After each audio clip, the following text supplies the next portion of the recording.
चलो बेटा शुरू करते हैं। टॉपिक शुरू करेंगे 12th क्लास मैथ से, ठीक है। Class 12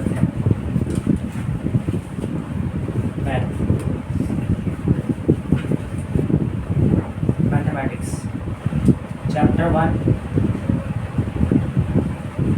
relation and function. Chapter 1 topic का नाम था रिलेशंस एंड फंक्शंस।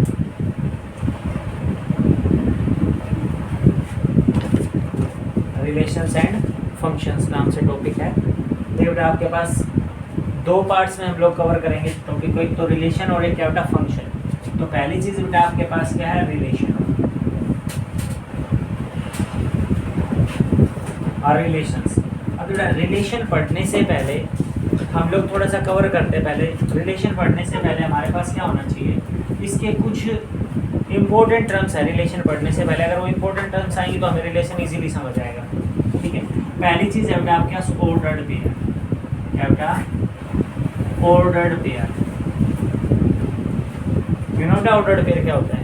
देखो अगर मान लो आप किन्हीं भी दो नंबर्स को इन ओपन इंटरवल्स में लिख दो या स्मॉल ब्रैकेट्स में लिख देते हो तो ये एक ऑर्डर्ड पेयर बन जाता है। क्या बन जाता है, एक ऑर्डर्ड पेयर, ठीक है। और अगर मान लो मैं इसका ऑर्डर चेंज कर दूं B.A तो ये एक अलग ऑर्डर्ड पेयर बन जाएगा। कहने का मतलब है ये दोनों आपस में कभी इक्वल नहीं रहेंगे। ये एक अलग ऑर्डर्ड पेयर है और ये एक अलग ऑर्डर्ड पेयर है। कहने का मतलब बेटा ऑर्डर्ड पेयर है तो इसमें ऑर्डर मैटर करता है। क्या बेटा, यहाँ पे लिख सकते हो बेटा ऑर्डर मैटर्स, ऑर्डर मैटर करता है, ठीक है। अगर आप ऑर्डर्ड पेयर पढ़ रहे हो तो इसमें ऑर्डर मैटर है। कहने का मतलब एग्जांपल से अगर मैं समझाऊं आपको तो जैसे आपने लिखा 2,3 एक ऑर्डर्ड पेयर है, ये कभी भी इक्वल नहीं होता बेटा 3,2। ये दोनों अलग अलग ऑर्डर्ड पेयर हैं। समझने के लिए अगर आप चाहो थोड़ी देर के लिए तो बेटा कार्टेशियन प्लेन के बारे में जानते हो आप लोग, जानते हो कार्टेशियन प्लेन। कार्टेशियन प्लेन क्या होता है बेटा आपके, जैसे आप लोग ऐसे बनाते हो, ये एक्स एक्सिस है और ये क्या बेटा वाई एक्सिस है, that is called Cartesian plane. अब बेटा यहाँ पे अगर मैं नंबर दूँ इसको 1 2 3, इधर 1 2 3, तो देखो अगर मैं 2,3 पॉइंट बनाना चाहूँ तो कहाँ पे आएगा बेटा, यहाँ पे x की वैल्यू कितनी, देखो पहली वैल्यू x की होती है तो x की वैल्यू क्या बेटा 2 और y की वैल्यू क्या बेटा 3। तो देखिए आपके पास पहला पॉइंट यहाँ पे आएगा जहाँ पे 2 और 3 कट करेंगे। ये कौन सा वाला पॉइंट बेटा 2,3। और अगर मैं इसकी बात करूँ तो यहाँ पे x की वैल्यू क्या बेटा बताओ शाबाश 3, x की वैल्यू 3 और y, तो आपके पास क्या बेटा देखो 2,3 और ये वाला पॉइंट क्या बना बेटा 3,2। अब इसका मतलब क्या है बेटा आपके पास कि जो दो पॉइंट आप लोगों ने बनाए कौन कौन सा बेटा आपके पास 2,3 और 3,2, ये दोनों अलग अलग पॉइंट हैं। तो इसलिए बेटा आपके पास क्या कहते हैं 2,3 और 3,2 दो अलग अलग ऑर्डर पेयर है, यानी कि ऑर्डर मैटर करता है। लेकिन अगर मैं इसी के साथ अगर थोड़ी सी चीज़ और समझाऊँ आपको बेटा, सेट पे चले जाओ। सेट्स पढ़े आपने, क्या होता है सेट। अब सेट जब लिखते हैं आप लोग तो उसके एलिमेंट्स को आप कर्ली ब्रैकेट में लिखते हैं, जैसे मैंने यहाँ पे 1,2 लिखा, ठीक है। और अगर मैं इस सेट को लिखूँ बेटा 2,1 तो भी ये इक्वल रहता है बेटा, क्योंकि सेट के अंदर बेटा ऑर्डर मैटर नहीं करता। एलिमेंट सेम होने चाहिए तभी आपके पास क्या बनेगा बेटा उस सेट, यानी कि ये सेट और ये सेट दोनों इक्वल है। लेकिन ये दोनों ऑर्डर्ड पेयर में होते तो ये दोनों इक्वल नहीं होते, क्योंकि वहाँ पे ऑर्डर मैटर करता है। यहाँ पे क्या लिखोगे बेटा, order does not matter, order does not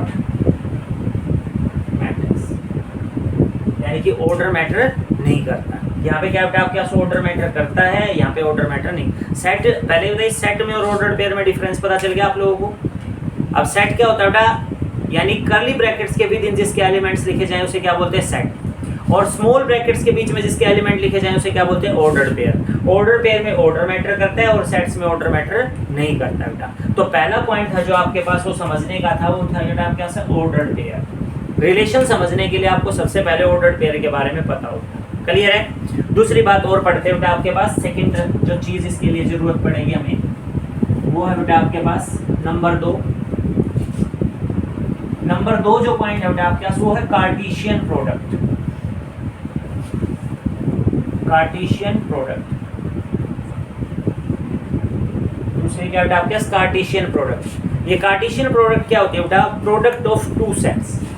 यानी कि अगर मैं बोलूं प्रोडक्ट ऑफ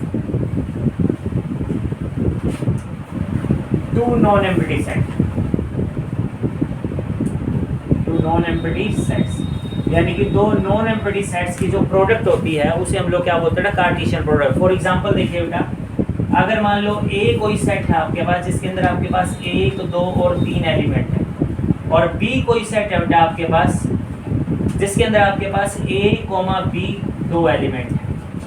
ठीक है, अब हमें क्या करना है बेटा, देखिए ध्यान से, अगर मैं यहाँ पे a क्रॉस b निकालूं, क्या बेटा a क्रॉस b निकालूं, तो ये कार्टेशियन प्रोडक्ट कहलाएगी बेटा। क्या बनेगी a क्रॉस b में, तो देखो आप a का पहला एलिमेंट उठाओ, b के सारे एलिमेंट के साथ ऑर्डर पेयर बना के लिखो इसका, कैसे 1, a एक ऑर्डर पेयर, फिर 1, b। अब देखो a का पहला एलिमेंट दोनों के साथ ऑर्डर पेयर बना दिया। अब दूसरा बेटा 2, a, फिर बेटा आपके पास 2, b, फिर ऐसे सिमिलरली क्या आएगा बेटा 3, a और 3, b। ये आपके पास कार्टेशियन प्रोडक्ट बन गई बेटा किसकी, सेट A की सेट B के साथ। समझ, अगर मैं इसका ऑर्डर चेंज कर दूं बेटा B क्रॉस A, तो अब यहाँ पे B क्रॉस A करते बेटा इसका ऑर्डर भी चेंज हो जाएगा, यानी कि अब A किसके साथ, पहले किसके साथ मल्टीप्लाई करेंगे एक बेटा 1 के साथ, तो A, 1, फिर A, 2, फिर A, 3। सिमिलरली फिर B को करेंगे बेटा तीनों के साथ, तो क्या बनेगा बेटा B, 1, B, 2, फिर B, 3। ये कार्टेशियन प्रोडक्ट बन गई बेटा आपके पास B क्रॉस A। और अब आप यहाँ से कह सकते हो बेटा A क्रॉस B जो है वो कभी भी इक्वल नहीं है बेटा B क्रॉस A की, क्योंकि बेटा ऑर्डर आपके पास अलग अलग हो चुके हैं। और आपको पता है हर एक ऑर्डर पेयर अपने आप में उसका जो ऑर्डर होता है वो मैटर करता है। ऑर्डर आगे पीछे करते ही जो आपके पास ऑर्डर पेयर है वो बदल जाता है। क्लियर है बेटा, ये चीज़ें वो बेटा जो आप 11th क्लास में पढ़नी चाहिए था आप लोगों को, जो ये आपको 11th में आना चाहिए था। अभी भी नहीं आया कोई बात नहीं, अब लेकिन आप इसको सीखिए अच्छे से। अब इसके आगे हम लोग 12th का शुरू करेंगे रिलेशंस के बारे में। ओके, तो देखिए बेटा रिलेशन, अभी मैं डेफिनेशन की बात करूँ तो आपके पास छोटी सी बात कि रिलेशन की बात करूँ मैं, जो रिलेशन है बेटा उसकी अगर बात करूँ मैं, तो रिलेशन देखिए बेटा क्या होता है। अगर मैं रिलेशन की बात करूँ, डेफिनेशन की बात करूँ, रिलेशन होता क्या है। अगर मान लो आपको डिफाइन किया R is a relation such that A to B, यानी कि R कोई रिलेशन है जो A से B के अंदर है। एक A सेट है, एक B सेट है। A से B सेट में अगर कोई रिलेशन डिफाइन कर रखा आपको R, तो ये जो R है बेटा वो क्या होता है, इज ए सबसेट और equal to A cross B। ये छोटी सी डेफिनेशन है बेटा आपके पास रिलेशन, यानी कि रिलेशन क्या होता है बेटा, दो सेट की क्रॉस प्रोडक्ट के किसी एक एलिमेंट, दो एलिमेंट या पूरे के पूरे सेट के बराबर होता है बेटा। नहीं आया समझ? जैसे देखिए इसकी डेफिनेशन समझिए एक बार आप। अगर मान लो अभी मैंने थोड़ी देर पहले आपको थोड़ी देर के लिए मान लेते हैं कि एक सेट है बेटा आपके पास 1, 2 और एक सेट है बेटा आपके पास A, B। अब अगर मैं रिलेशन की बात करूं तो पहले आप इसकी क्रॉस प्रोडक्ट निकालो, यानी कि कार्टेशियन प्रोडक्ट निकालो बेटा A B की। क्या है कि बोलो साहब 1, A, 1, B, फिर 2, A, फिर क्या है बेटा 2, B। क्लियर बेटा, ये आपके पास कार्टेशियन प्रोडक्ट बनी। अब मैंने आपको बोला था अगर मुझे रिलेशन को डिफाइन करना है, क्या बेटा, सच दैट A से B में कोई भी रिलेशन अगर आपको डिफाइन करना है, तो वो रिलेशन क्या होगा बेटा, वो सबसेट होएगा, सबसेट या फिर इक्वल टू क्या बनेगा बेटा आपके पास A क्रॉस B के। कहने का मतलब क्या बेटा, ये रिलेशन आपके पास जो है बेटा, इसकी कार्टेशियन प्रोडक्ट का कोई एक एलिमेंट हो सकता है, जैसे मैंने लिखा 1, A, तो ये भी एक रिलेशन है। ठीक है, अगर मैं चाहूं तो इस रिलेशन को ऐसे भी लिख सकता हूं बेटा आपके पास 1, A, 1, B, ये भी एक रिलेशन हो सकता है। यानी कहने का मतलब बेटा इसमें से कोई एक एलिमेंट हो सकता है, दो एलिमेंट हो सकता है, या फिर पूरा का पूरा सेट भी हो सकता है बेटा। या तो इसका सबसेट मिलेगा या फिर क्या मिलेगा, ये पूरा का पूरा सेट मिलेगा। सबसेट तो समझते होगे ना, पार्ट ऑफ ए सेट, यानी कि इस पूरे सेट में से एक एलिमेंट भी हो सकता है रिलेशन में, दो भी हो सकते हैं और सारे के सारे भी हो सकते हैं। यानी कहने का मतलब क्या बेटा, अगर मैं मैपिंग से समझाऊं आपको रिलेशन, तो क्या होता है बेटा, relation from A to B, relation from A to B, तो ये होता है बेटा आपके पास A सेट, मैपिंग बोलते हैं बेटा इसको हम लोग A सेट। A के अंदर कितने एलिमेंट है बोलो शाबाश, A के एलिमेंट है बेटा 1 और 2, B के एलिमेंट क्या बेटा आपके पास A और B। तो देखिए ऐसे होता है रिलेशन। वन पहले ए से कनेक्ट है, फिर वन बी से कनेक्ट है, फिर टू से कनेक्ट, टू ए से कनेक्ट है और फिर टू बी से कनेक्ट है। तो ये रिलेशन होता है। तो रिलेशन आपके पास कोई एक पेयर भी हो सकता है या पूरा का पूरा कार्टेशियन प्रोडक्ट भी हो सकती है बेटा, that is called relation. Definition समझ आई बेटा? यानी कहने का मतलब क्या बेटा, relation is always a subset और equal to the A cross B, अगर आपके पास ए सेट से बी सेट में डिफाइन है तो रिलेशन। डन? समझ आया बेटा? ये रिलेशन की डेफिनेशन क्लियर है बेटा? रिलेशन की डेफिनेशन क्लियर है ऑल ऑफ यू? अब देखिए बेटा, आगे जब हम बढ़ेंगे इस चीज के अंदर तो अब हम लोग 12th का पढ़ेंगे बेटा। ये सारा आपने बेटा 11 टाइप का पढ़ा, 11 तक का आपके पास क्लियर होना चाहिए। अब उसके बाद आगे बढ़ रहे हैं बेटा हम लोग। देखिए ध्यान से समझो, जब भी आप एक रिलेशन बनाएंगे तो उसके अंदर ऑर्डर्ड पेयर्स में एलिमेंट आएंगे। ये चीज समझने की, किस में आएंगे? ऑर्डर्ड पेयर में से, यानी कि ऑर्डर्ड पेयर मिलेगा, खाली एलिमेंट नहीं मिलेगा एक भी। यानी कि ऑर्डर्ड पेयर के सेट को क्या बोलते हैं बेटा? रिलेशन बोलते हैं हम लोग। डन? ठीक है, अब आगे बढ़ते हैं बेटा। देखिए ध्यान से, जो +2 में हमें शुरू करना है बेटा, वो शुरू करते हैं बेटा। कर दो देखिए, आगे बढ़ते हैं बेटा थोड़ा सा और कवर करते हैं टाइप्स ऑफ रिलेशन। ये यहां से शुरू है बेटा आपके पास 12 types of relations. Types of relations, यहां से हमारा +2 का काम शुरू होता है, जो हमें +2 में पेपर में आता है बेटा। टाइप्स ऑफ रिलेशन में हमें 3 रिलेशन पढ़ने हैं बेटा। सबसे पहला रिलेशन होता है बेटा रिफ्लेक्सिव रिलेशन। क्या होता है बेटा? Reflexive relation. रिफ्लेक्सिव रिलेशन साथ साथ डिफाइन कर देता हूं मैं ताकि आपको क्लियर हो जाए बेटा। पहला कौन सा बेटा? Reflexive relation. अब रिफ्लेक्सिव रिलेशन की डेफिनेशन देखिए बेटा आपके पास क्या होती है। डेफिनेशन की ये होता है बेटा, A, belongs to R for all. ये साइन किसका बेटा आपके पास? फॉर ऑल का। A belongs to set A। Example से समझिए आपको कहने का मतलब क्या कह रहा है। इस डेफिनेशन की कवर अगर मैं बताऊं आपको तो ये डेफिनेशन क्या कहती है आपको समझिए। रिफ्लेक्सिव रिलेशन होता क्या है? अगर मान लो ए मेरे पास कोई एक सेट है 1, 2 और 3, ये मैंने कोई एग्जाम्पल के लिए, और आपको एक रिलेशन डिफाइन कर रखा है बेटा। मान लो कोई भी एक रिलेशन आपको डेफिनेशन दे रखी है 1, 1, 2, 1, 3, 2, 2, 2 and 3, 3 and 3, 1, कुछ भी लगाइए आप लोग बेटा। सारे के सारे कार्टेशियन प्रोडक्ट के एलिमेंट है बेटा। जितने इन दोनों कार्टेशियन प्रोडक्ट, इसकी इसी के साथ कार्टेशियन प्रोडक्ट करोगे ना एक ही, तो आपके यहाँ से उन्हीं के पार्ट बनेंगे। अब देखो ध्यान से, रिफ्लेक्सिव का मतलब क्या है आपके पास? ये देखो A, ऑल बिलोंग्स टू ए, यानी कि ए सेट में जितने भी एलिमेंट्स है ना, वो इस रिलेशन में अपने आप के साथ कनेक्ट होने चाहिए। तो ये क्या कहलाएगा? रिफ्लेक्सिव कहलाएगा। देखो पहला एलिमेंट क्या बेटा? 1 है ना, तो 1, 1 से कनेक्ट है तो इसका मतलब पहला पेयर पास होगा।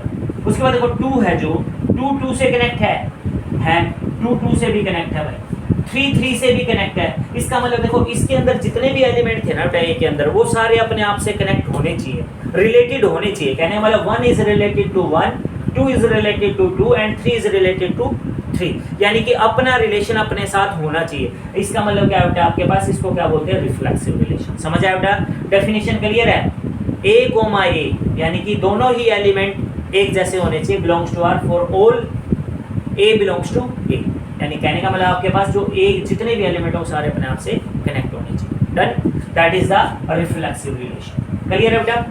अभी बात करते हैं बेटा आपके पास दूसरे टाइप की रिलेशन। मैं यहाँ पे लिख रहा हूँ नंबर 2, वो बेटा आपका सिमेट्रिक रिलेशन। क्या बेटा? Symmetric relation. Symmetric relation. अब सिमेट्रिक रिलेशन की पहले डेफिनेशन की बात करते हैं, फिर एग्जांपल से समझाता हूँ मैं आपको क्या होता है। डेफिनेशन क्या कहती है बेटा सिमेट्रिक रिलेशन की? ये कहती है अगर A, B कोई ऑर्डर्ड पेयर किसी रिलेशन में आता है। समझ आया? ये रिलेशन क्या होता है? रिलेशन क्या होता है? ऑर्डर्ड पेयर का सेट होता है। अगर मान लो A, B कोई ऑर्डर्ड पेयर किसी रिलेशन में आता है, तो इसका मतलब बेटा उसका अगर मैं उल्टा करूं, यानी कि B, A करूं, तो वो भी बेटा आपके पास उस रिलेशन में आना चाहिए। नहीं आ समझ? अगर एक रिलेशन में A, B आया तो उसी के अंदर बी कॉमा ए भी आना चाहिए, तभी इसको हम लोग क्या बोलेंगे, फॉर ऑल, फिर से कंडीशन बेटा, for all A comma B belongs to set B, यानी कि ए सेट के कोई एलिमेंट है ए और बी। क्लियर है? तो देखो कहने का मतलब क्या है, अब इसका एग्जांपल समझिए आप लोग, डेफिनेशन समझ आ गई। अगर मान लो किसी सेट में ए कॉमा बी है तो उसकी पलट है, यानी कि बी कॉमा ए भी होना चाहिए। समझिए कैसे, मान लो मेरे पास क्या होता है, एक रिलेशन आपको डिफाइन कर रखा है बेटा, 1 कॉमा 2, 2 कॉमा 1, 3 कॉमा 1, 1 कॉमा 3। समझा? अब देखो ध्यान से, अगर मान लो इसके अंदर 1 कॉमा 2 आया पहला पेयर, तो दूसरा 2 कॉमा 1 होना चाहिए। यहाँ जरूरी नहीं दूसरा है कहीं पे भी आ जाए बेटा, ठीक है? यहाँ पे 3 कॉमा 1 है तो 1 कॉमा 3 भी होना चाहिए। अगर मान लो आगे जाके इस रिलेशन में कहीं ना कहीं 5 कॉमा 6 है, तो बेटा वो क्या आपके पास 6 कॉमा 5 भी कहीं ना कहीं होना चाहिए, तभी ये कौन सा रिलेशन बनेगा बेटा, आपका सिमेट्रिक रिलेशन बनेगा। समझ आया? सिमेट्रिक रिलेशन समझ आया बेटा? डेफिनेशन याद रखो बेटा आपके ये और ये। अच्छा, उसके बाद नंबर 3 पे पहुंचते हैं बेटा हम लोग। नंबर 3 जो टाइप ऑफ रिलेशन है वो और कवर करते हैं बेटा। तीसरा टाइप जो है बेटा आपके पास वो है ट्रांजिटिव रिलेशन। क्या बेटा? Transitive relation. अब ये ट्रांजिटिव रिलेशन क्या कहता है बेटा, देखिए इसके बारे में जानते हैं, ट्रांजिटिव रिलेशन कैसे कवर करता है। देखिए इसका ये मतलब क्या है, डेफिनेशन इसकी भी जान लीजिए आप लोग। क्या कहता है, अगर मान लो a कोमा b का कोई रिलेशन है r, यानी कि a b से रिलेटेड है, एंड b कोमा c भी उसी रिलेशन में आ रहा है, सेम रिलेशन के साथ, यानी कि a कोमा b भी रिलेशन में आ रहा है और b कोमा c भी उसी रिलेशन में आ रहा है, तो इसका मतलब क्या बेटा आपके पास a कोमा c भी उसके अंदर होना चाहिए। क्या बेटा? a कोमा c भी उसके अंदर आना चाहिए। डेफिनेशन समझ आई? देखो किसी भी रिलेशन में आपके पास a कोमा b आ रहा है, फिर b कोमा c आ रहा है। देखो यहाँ पे b तो वहां पे भी b, जो रिलेशन a का b के साथ है वही रिलेशन b का c के साथ है। समझने के लिए थोड़ा और बताता हूँ। अगर मान लो a जो है वो b का भाई है, रिलेशन क्या हुआ बेटा? भाई। रिलेशन क्या है? a और b के बीच में क्या रिलेशन बना बेटा? भाई। a b का भाई है और b किसका भाई है बेटा? c का भाई है, तो दोनों में एक ही रिलेशन हुआ ना बेटा। कौन सा रिलेशन हुआ? भाई का।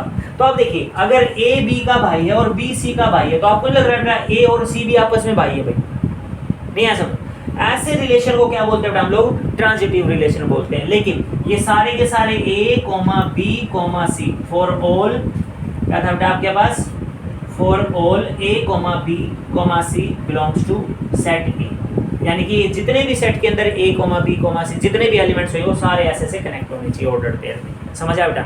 इसको क्या बोलते हैं बेटा हम लोग? ट्रांजिटिव रिलेशन बोलते हैं। क्या कहते हैं? Transitive relation. समझ आया बेटा तीनों की डेफिनेशन? देखो दोनों में, तीनों में कंपेयर, इन दोनों में कंपेयर करो पहले। सिमेट्रिक रिलेशन था, ये क्या बेटा आपके पास? Transitive relation. देखो यहाँ पे एक ऑर्डर्ड पेयर दे रखा है और दूसरा आपको ढूंढना है, रिलेशन में चेक करना कि है कि नहीं। अब यहाँ पे देखो दो ऑर्डर्ड पेयर आपको गिवन है, नहीं आया समझ? दो ऑर्डर्ड पेयर आपको रिलेशन में गिवन होंगे और तीसरे वाला आपको ढूंढना पड़ेगा। अगर ये तीसरा मिल गया हर एक पेयर के लिए, तो वो क्या बन जाएगा बेटा आपके? ट्रांजिटिव रिलेशन बन जाएगा। समझ आया कि नहीं आया? 3 टाइप के रिलेशन आप लोगों ने पढ़े। पहला कौन सा पढ़ा बेटा? रिफ्लेक्सिव। दूसरा कौन सा पढ़ा बेटा आपके? सिमेट्रिक। और तीसरा क्या पढ़ा बेटा? ट्रांजिटिव। डेफिनेशन आपको अच्छे से समझ आ गया आई थिंक बेटा, ठीक है। अब देखिए बेटा आपके पास एक और बात अगर मैं सोल्व करूं, यहाँ से इसको इरेज करता हूं बेटा थोड़ी देर के लिए, ठीक है। अब देखिए जो भी रिलेशन इन तीनों कंडीशंस को फुलफिल कर दे, कहने का मतलब बेटा अ रिलेशन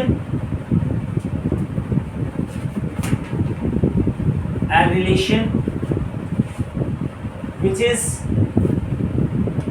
एक ऐसा रिलेशन जो है क्या? रिफ्लेक्सिव। क्या बेटा? रिफ्लेक्सिव, सिमेट्रिक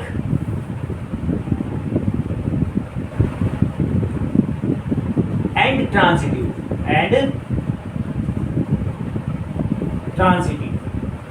यानी कि एक ऐसा रिलेशन जो रिफ्लेक्सिव भी हो, सिमेट्रिक भी हो और ट्रांजिटिव भी हो। तो उस अगर कोई भी इन तीनों कंडीशन को फुलफिल कर दे तो उस रिलेशन का नाम क्या बोलते हैं हम लोग? Equivalence relation. क्या बोलते हैं बेटा? Equivalence relation. Equivalence relation. ये बेटा आपके पास बेसिक्स था आपके पास रिलेशन टॉपिक का, समझ आया।